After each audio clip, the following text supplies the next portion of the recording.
Alex Torres stood in the long metal hallway of the Galactic Research Station Meridian and tried not to look nervous. The walls stretched high above him, covered in strange symbols that glowed with soft blue light. Everything here was built for beings much taller than humans. Alex had to crane his neck just to read the signs. A heavy footstep echoed behind him. Alex turned to see Commander Vel approaching. The Vorthic officer was nearly 8 feet tall with thick gray scales covering. His body, his yellow eyes looked down at Alex with obvious disgust. 2 rows of sharp teeth showed when he spoke. "So you are the new human," Vel said in his deep voice. "Another primitive to join our workforce," Alex wanted to reply but knew better. Humans were not supposed to speak unless asked a direct question. He simply nodded and waited. "You will work in the xenobiology wing," Vel continued. "Your job is to clean the containment cells.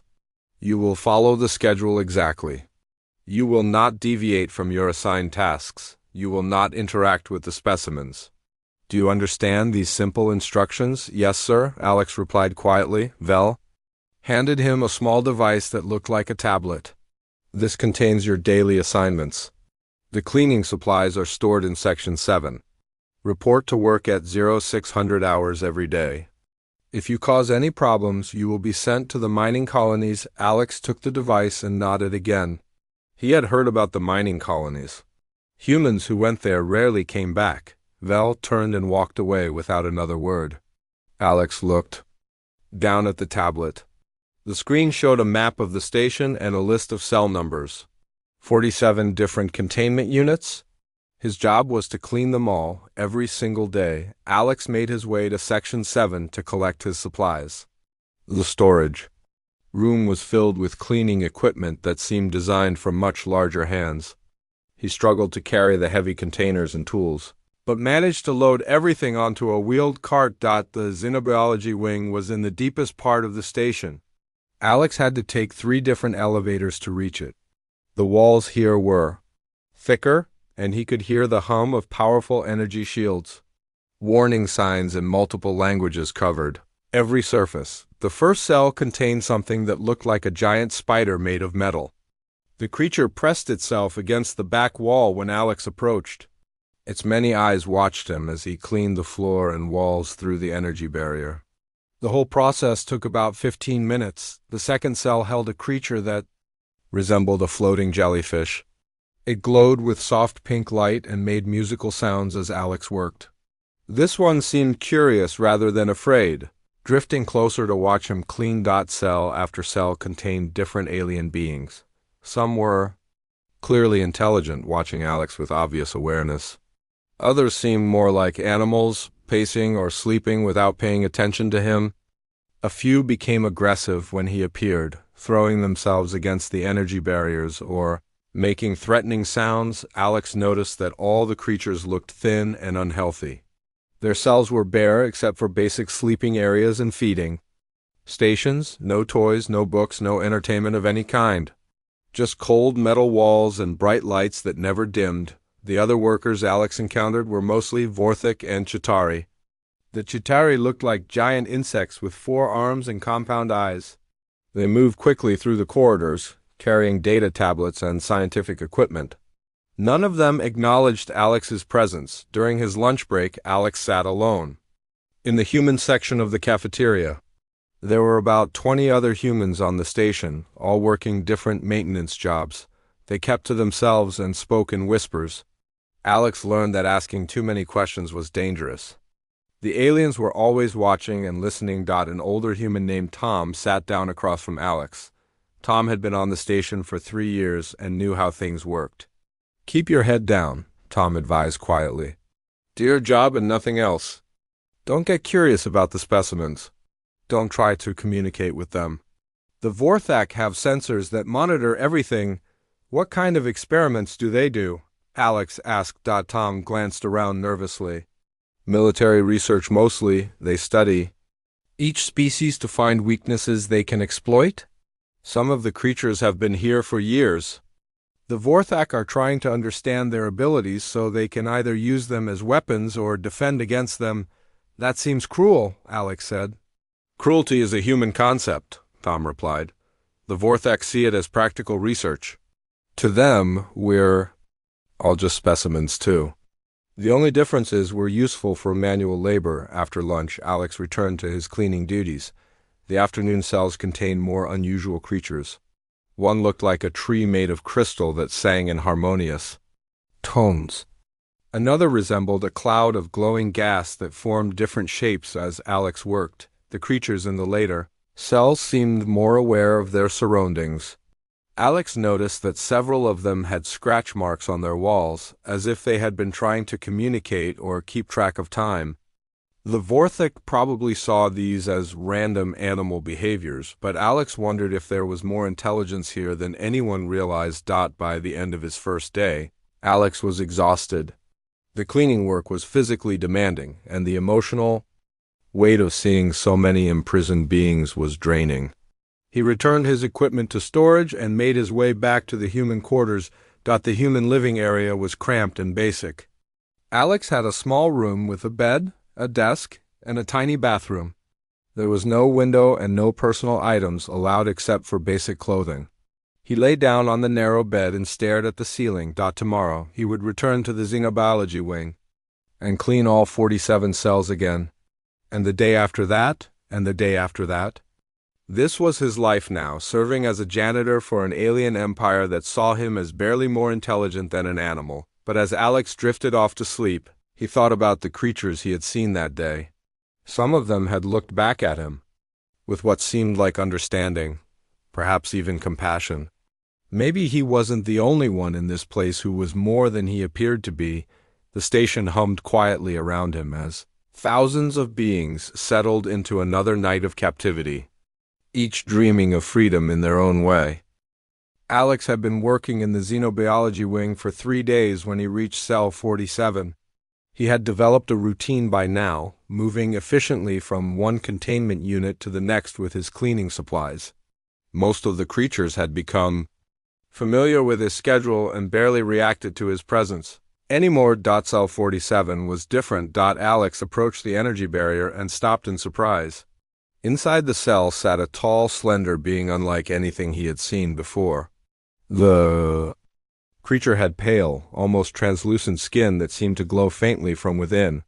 4 long arms extended from its torso, and its head was larger than a human's with enormous eyes that shifted color from blue to green to silver. But what shocked Alex most was what the being was doing. It sat cross-legged on the floor, holding what was unmistakably a book. The creature's large eyes moved across the pages in obvious patterns of reading. Its fingers, long and delicate, turned pages with careful precision. Alex stood frozen outside the barrier. According to the information he had been given, this was a luminar from somewhere, called the Andromeda Reach. The official records described them as a primitive species with no written language or complex technology. They were supposedly barely more intelligent than animals, captured for study of their unusual physiology, yet here was one clearly reading a book. The luminar looked up from its reading and met Alex's eyes. For a long moment they stared at each other through the energy field. The creature's expression was calm and curious, showing no fear or aggression. Its color-shifting eyes seemed to study Alex with the same intensity that Alex was studying it.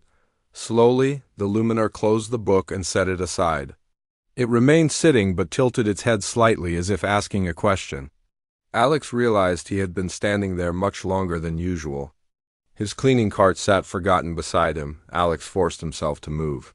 He activated his cleaning equipment and began working on the cell's exterior surfaces.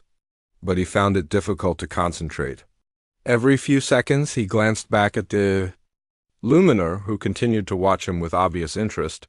The book sat beside the creature, clearly visible. Alex could see symbols on its cover that looked like some kind of writing system.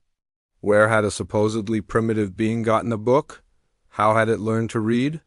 Why were the Vortex scientists not aware of this? As Alex cleaned, he noticed other details about the cell that he had missed before. There were faint marks on the walls that could have been mathematical calculations. Scratches in the floor formed patterns that might have been star charts or navigation routes. Everything was subtle enough that casual observation would miss it, but deliberate enough to suggest planning and intelligence. When Alex finished cleaning the visible surfaces, he lingered near the barrier longer than he should have. The Luminar seemed to understand that he was curious. It gestured with one of its 4 hands toward the book, then pointed at Alex. The meaning was clear enough. It was asking if Alex could read. Alex nodded slowly. The Luminar's eyes brightened, shifting to a warm golden color. It picked up the book again and opened it to a page near the middle. Then it held the book up so Alex could see the pages. The text was in Standard Galactic, the common language used throughout the Vorthic Empire. Alex recognized it immediately. But how did a primitive creature from Andromeda know Standard Galactic? And why was it reading what appeared to be a philosophy text? Alex glanced around nervously.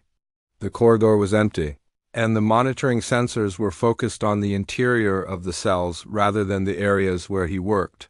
Still, he knew he was taking a huge risk by lingering here. The Luminar seemed to sense his nervousness. It closed the book again and made a gesture that Alex interpreted as reassurance.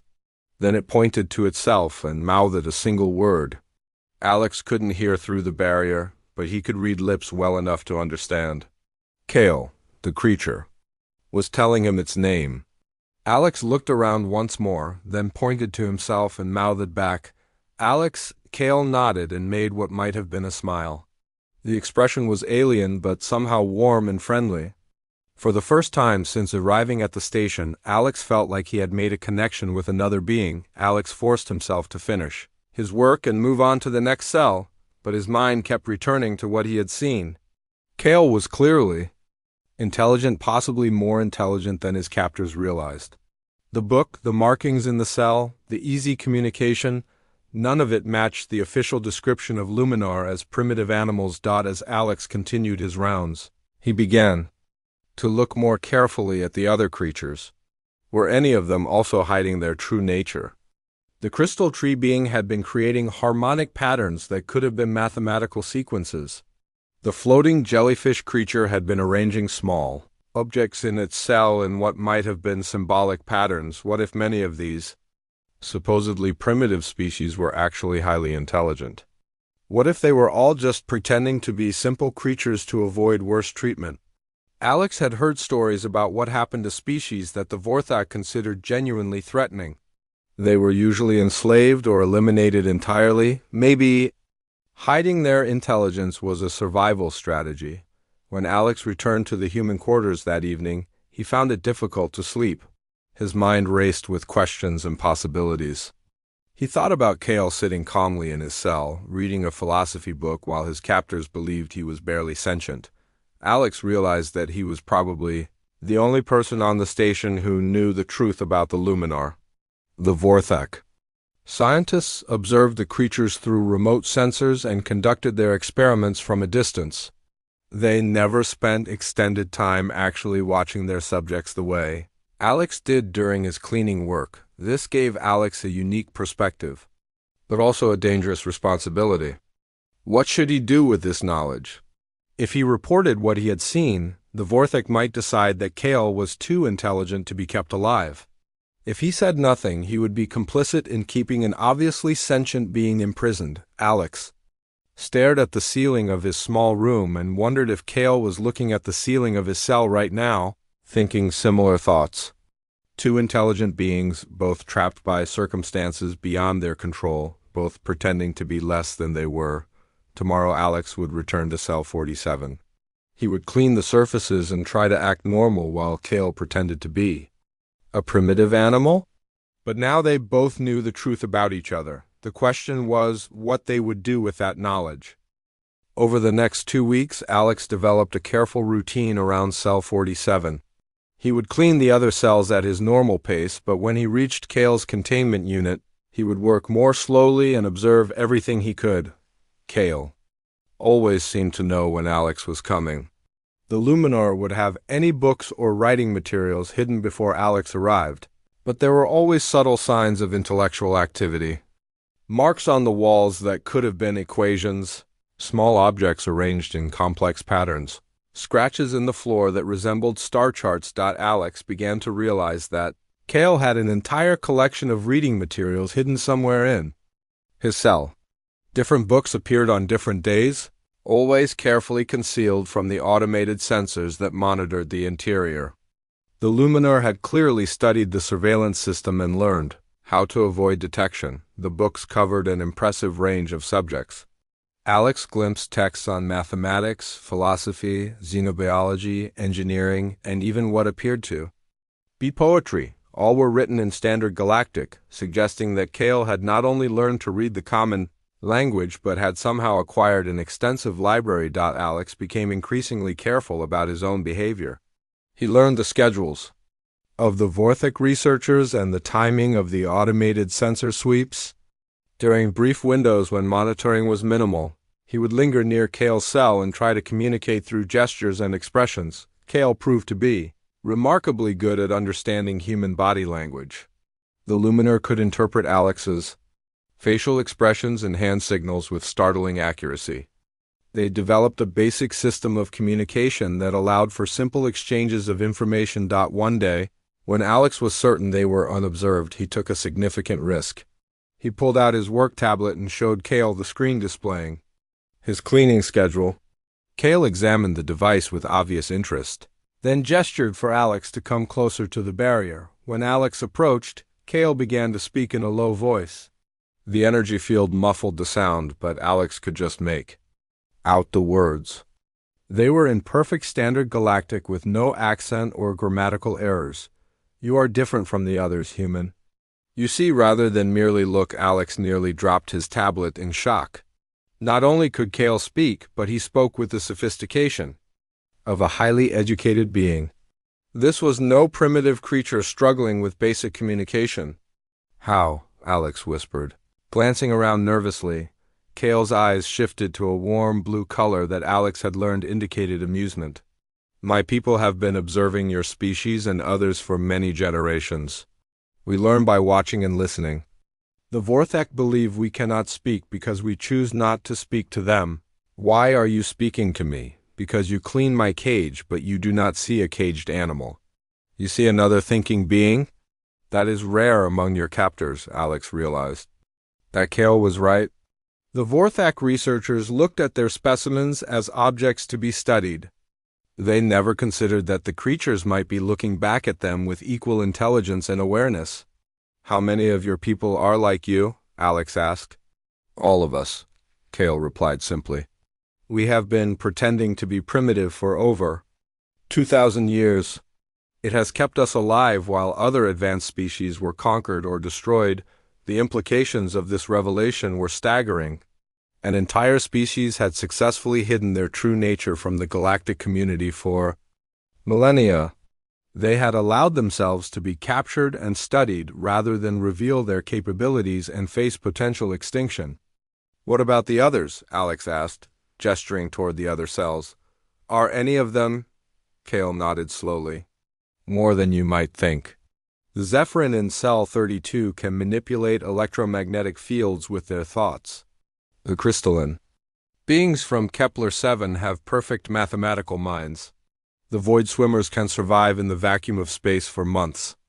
All pretend to be simple creatures to avoid becoming weapons in the Vorthak arsenal." Alex felt a chill run down his spine. The research station wasn't just studying primitive animals.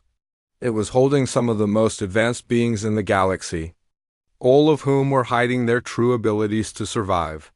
"Why are you telling me this?" Alex asked. Kale was quiet for a moment, his eyes shifting through several colors before settling on a deep purple that Alex hadn't seen before.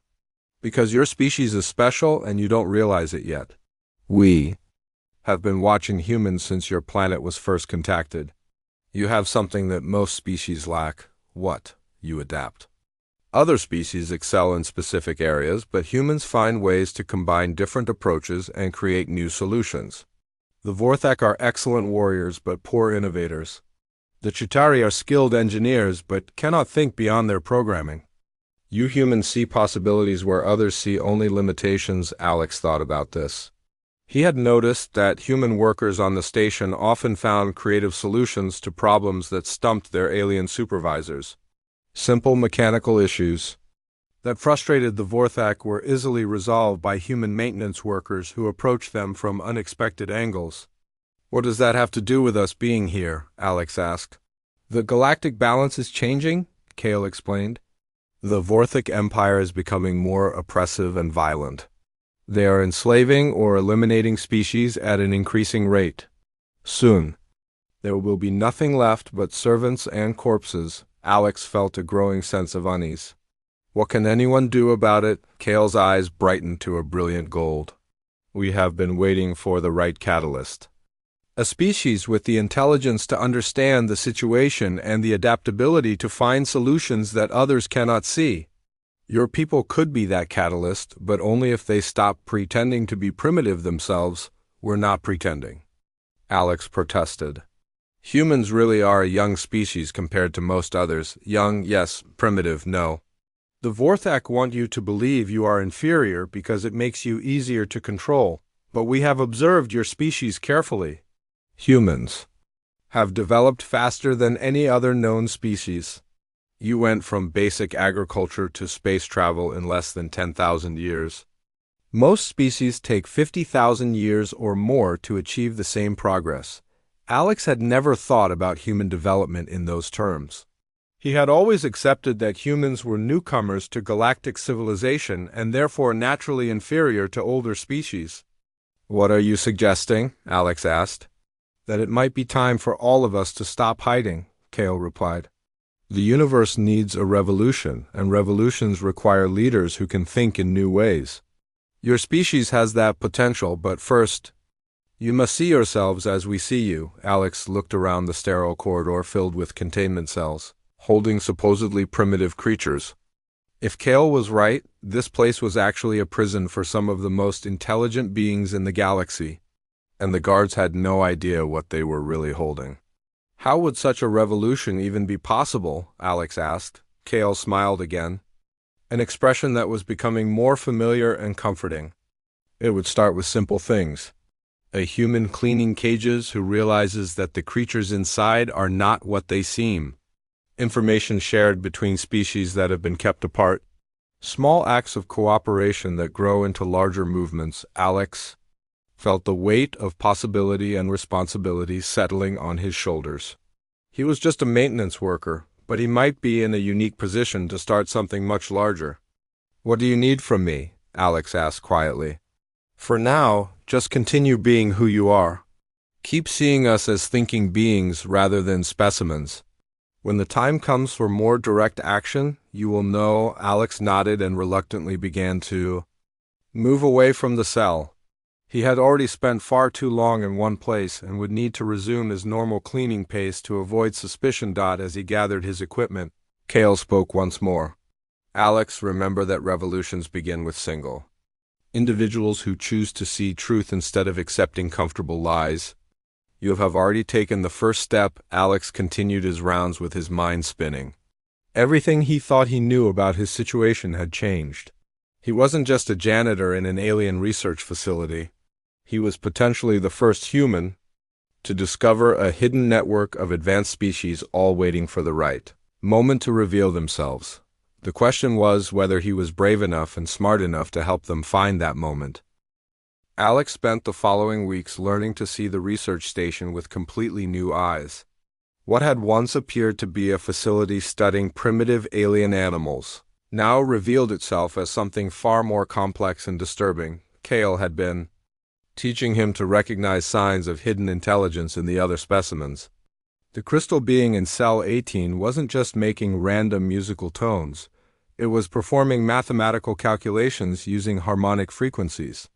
The floating gas creature in cell 25 was actually communicating with other members of its species through subtle color changes that the Vorthak sensors couldn't detect. Most shocking of all was the discovery that several species were working together. They had developed methods of communication that bypassed the monitoring systems entirely. Information flowed between cells through vibrations in the walls, patterns of light reflection, and even chemical signals that the alien sensors weren't Programmed to recognize. Alex learned that the Luminar served as coordinators for this hidden network. Their apparent passivity and lack of visible technology made them perfect for gathering and distributing information without attracting attention. Kale explained that Luminar throughout the galaxy were doing similar work, slowly building a comprehensive understanding of galactic civilization from the inside. "We have been mapping the Empire's weaknesses for generations," Kale told Alex during one of their carefully timed conversations. "Military installations, supply routes, communication networks, political relationships. We know more about the Vorthek Empire than the Vorthek do themselves." Alex found this hard to believe until Kale began sharing specific examples. The Luminar knew about secret research projects that weren't mentioned in any official records. They had identified corruption networks among Vorthek officials. They even knew about planned military operations that hadn't been announced yet. "How is that possible?" Alex asked. "Because we are everywhere and we are invisible," Kale explained. Luminar have been placed as specimens in research facilities throughout the Empire. Others work as servants in government buildings, pretending to be decorative creatures that cannot understand what they see and hear. Some have even been given as gifts to high-ranking officials who keep them as exotic pets. The scope of the infiltration was breathtaking. The Luminar had essentially conducted a galaxy-wide intelligence operation lasting thousands of years, all while maintaining the illusion that they were harmless animals. "But why focus on humans?" Alex asked. "What makes us so important?" Kale's eyes shifted to the deep purple color that Alex had learned indicated serious thought. "We have studied every species in the galaxy, and most fall into predictable categories. Warriors like the Vorthak excel at conquest but struggle with innovation. Engineers like the Chitauri can build magnificent machines but cannot adapt when their plans fail. Telepaths like the Zephyrin can share thoughts instantly but become paralyzed when consensus cannot be reached." Alex waited for Kale to continue. "Humans are different. You combine traits that other species keep separate. You can be warriors when necessary, but you also create art and music. You build technology, but you also value unpredictable creativity. Most importantly, you can work together without losing individual initiative." Alex thought about the human workers he knew on the station. They did seem to approach problems differently than their alien supervisors. Where a Vorthak would rely on established protocols and a Chitauri would follow precise procedures, humans would often improvise solutions that technically shouldn't work but somehow did. "We believe this adaptability comes from your evolutionary history," Kale continued. "Your species survived by being generalists rather than specialists. You learned to hunt and gather, to cooperate and compete, to plan ahead and react instantly. This combination of skills is extremely rare." Alex was beginning to understand why the Luminar considered humans so important, but he still didn't see how this could lead to overthrowing the Vorthek Empire. "Even if humans are adaptable," Alex said, "we're still a relatively small population compared to the major powers. And we don't have advanced technology or powerful weapons." Kale's expression became something that Alex interpreted as amusement. "You are thinking like a Vorthak, focusing only on direct military confrontation. But humans excel at asymmetric warfare and unconventional strategies. Your species has a long history of smaller forces defeating larger ones through superior tactics and innovation." Alex realized that Kale was right. Human history was full of examples where technological or numerical disadvantages had been overcome through creative thinking and adaptive strategies. "More importantly," Kale continued, "you would not be fighting alone. There are dozens of species throughout the galaxy that possess advanced capabilities, but have been forced into hiding or slavery. The Void Swimmers can disable spacecraft by draining their power systems. The Resonance Builders can collapse structures using sonic manipulation. The Phase Walkers can pass through solid matter at will." The list went on and on. Alex learned that the galaxy was filled with species possessing abilities that the Vorthak Empire either didn't know about or had dismissed as unimportant.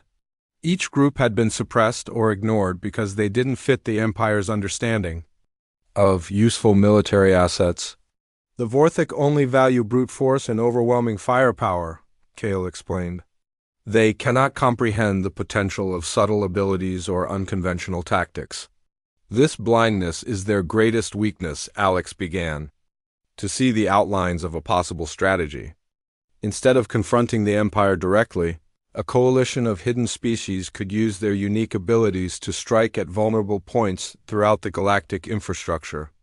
Communication networks could be disrupted, supply lines could be severed, and key installations could be sabotaged. But coordination would be the biggest challenge, Alex pointed out. How could so many different species work together effectively? Kale's eyes brightened to their golden color. That is where human adaptability becomes crucial. Other species tend to think in rigid hierarchies or absolute consensus models. Humans understand flexible leadership and dynamic cooperation. You can work with beings who think completely differently than you do. Alex thought about his interactions with Kale and the other creatures he had observed. Despite their alien nature, he had found ways to communicate and connect with them. Maybe this ability to bridge differences really was something special about humans. What would my role be in all of this? Alex asked. Initially, you would serve as a communication link between the human population on this station and the hidden network of intelligent species. We need to begin building trust and understanding between groups that have been kept apart. Alex felt both excited and terrified by the possibilities. He was being asked to help start what could become the largest rebellion in galactic history. How do we begin? Alex asked. Kale gestured toward the walls around them. It has already begun. Every day you spend here, learning to see truth instead of accepting lies, you become more capable of helping others do the same. When the time comes for direct action, you will be ready, Alex nodded, though he still felt overwhelmed by the magnitude of what they were discussing. He was just one human maintenance worker in a vast empire, but apparently he was also potentially a key figure in reshaping the balance of power across the galaxy. There is something else you should know, Kale said quietly. The Vorthak are planning something that will make rebellion not just desirable, but absolutely necessary for survival. Alex felt a chill of fear. What kind of plan? They have been studying all the species in their empire to identify which ones might eventually become threats. Any species that shows signs of advanced intelligence or useful abilities will be either fully enslaved or eliminated. Entirely, they call it the final cataloging. The implications hit Alex immediately. Once the Vorthak completed their analysis, beings like Kale and the other hidden intelligent species would be discovered and destroyed. Even humans, despite their current status as simple laborers, might be seen as too unpredictable to allow continued existence. When? Alex asked. Soon, perhaps within a year or two? Which means our window for action is closing rapidly? Alex realized that they weren't just planning a rebellion for freedom or justice. They were planning a desperate fight for survival against an empire that intended to exterminate anyone who might challenge its absolute control. The revolution wasn't just beginning. It was already urgently necessary. Alex knew that everything was about to change when Kale asked him to bring the other humans to Cell 47 during the next maintenance shift. The Luminar had been planning something for weeks, coordinating with the hidden network of intelligent species throughout the station. Tonight we stop pretending, Kale told Alex quietly. The Vorthak have moved up their timeline for the final cataloging. Our intelligence network has discovered that this station will be the first test site. Within days, they plan to begin eliminating any specimens that show signs of advanced intelligence. Alex felt his heart racing. He had grown attached to many of the creatures he cleaned for each day. Knowing now that they were actually brilliant beings forced to hide their true nature, the thought of them being murdered for the crime of being intelligent was unbearable. What do you need me to do? Alex asked. Gather the other humans during the late shift when there are fewer Vorthik supervisors on duty. Bring them here. It's time they learned the truth about where they work and who they serve that evening. Alex approached his fellow human workers with a story about discovering a maintenance problem that required multiple people to fix. Tom and the others were suspicious, but agreed to help. They had learned to trust each other in small matters, and Alex had been reliable during his time on the station. When the group of 20 humans arrived at Cell 47, they expected to find a broken cleaning system or damaged equipment. Instead, they found Kale standing calmly at the energy barrier with a collection of books and technical diagrams spread around him. "Hello," Kale said in perfect standard Galactic. "My name is Kale, and I believe it's time we had an honest conversation." The humans stood in shocked silence. Tom was the first to find his voice. "It can talk. We all can," Kale replied gently. "We simply choose not to speak to those who see us as animals or specimens. But you are different. You are the cleaning crew, which means you see us every day as individuals rather than research subjects." Alex stepped forward to help explain. Over the next hour, he and Kale revealed everything they had learned about the station, the hidden intelligence network, and the Vorthak plan for mass extermination. The other humans listened with growing amazement and horror. "So, every creature we've been cleaning up after is actually smarter than the aliens who captured them," Tom said finally. "Most of them," Kale confirmed. "And all of them are in immediate danger." The Vorthak scientists plan to begin their systematic elimination tomorrow morning. Starting with the specimens they consider most suspicious, the humans looked at each other uncertainly. They were maintenance workers, not soldiers or revolutionaries. What could they possibly do against an empire that controlled most of the galaxy? "You can do more than you realize," Kale said, seeming to read their thoughts. "Human adaptability is legendary among those who have observed your species. You find solutions that others cannot imagine." Alex felt the weight of leadership settling on him. He was the one who had discovered the truth, and now he needed to help the others understand what was possible. "We know this station better than anyone," Alex said to his fellow humans. "We clean every section, we service every system, we have access to areas that the Vorthak never visit. If anyone can coordinate an escape, it's us." "Escape to where?" asked Maria, one of the newer human workers. "Even if we could get off the station, where would we go?" "Everywhere," Kale answered. "The hidden network extends throughout the galaxy. There are safe worlds, sympathetic populations, and resources that the Vorthak know nothing about.